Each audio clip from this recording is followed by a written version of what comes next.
ये दूसरे अध्याय के 48वें श्लोक से प्रवेश करें।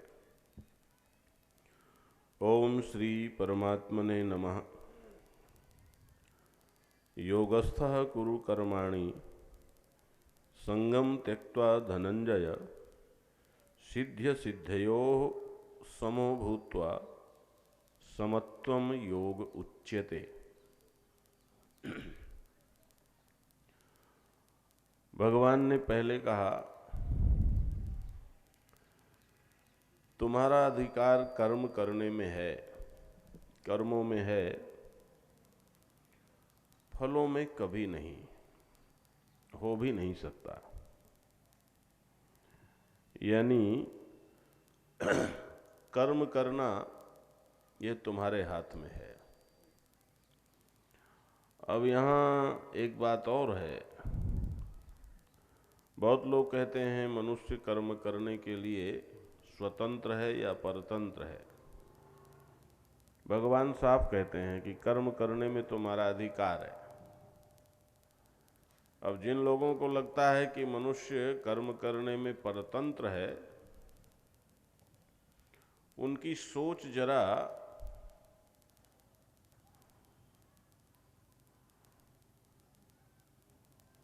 परिपूर्ण नहीं है, ठीक नहीं है, समग्र नहीं है।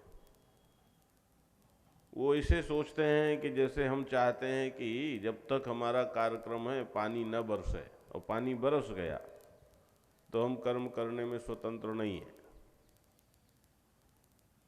ये बात गलत है। पानी बरस गया है तो आप उसकी व्यवस्था करने में स्वतंत्र हैं। चाहे भीगते रहो और चाहे व्यवस्था कर लो। कर्म करने में आपका पूर्ण अधिकार है।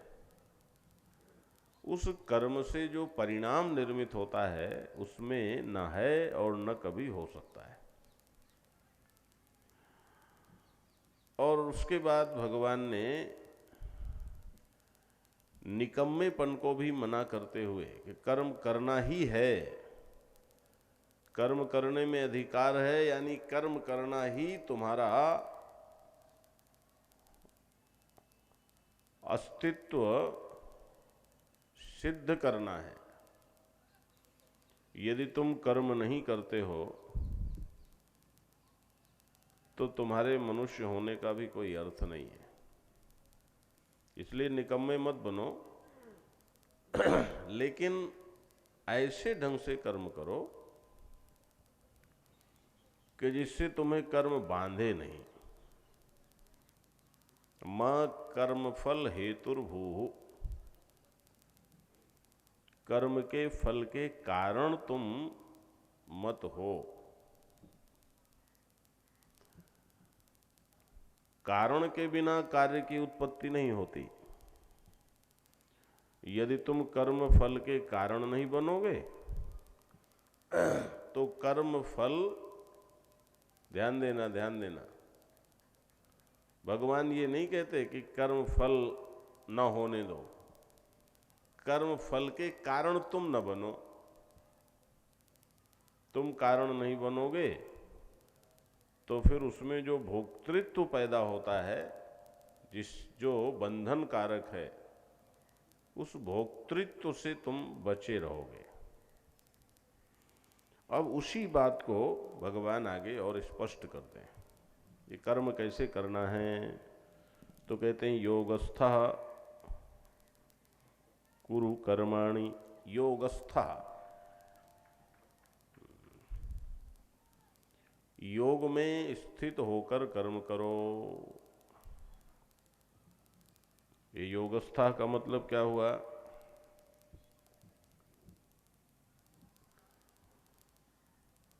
योग माने जोड़, योग माने स्थिति, योग माने युक्ति,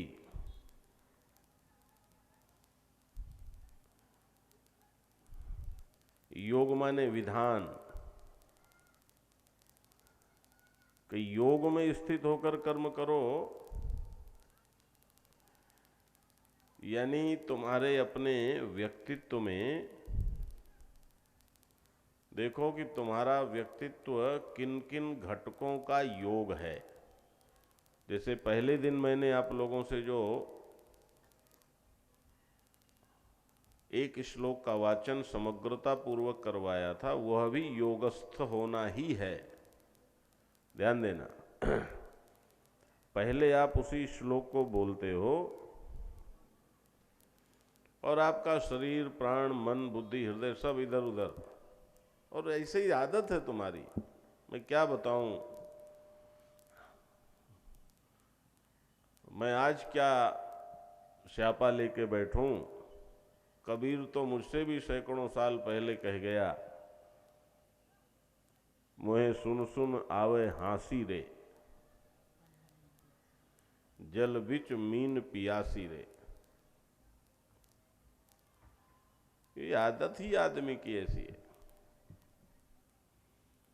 यहां इतना सुंदर सब कुछ है, लेकिन ना, उसके बाद भी कुछ लोग बहुत कम हैं जो पूरी समग्रता से योगस्थ होकर, योगस्थ होने का मतलब क्या हुआ,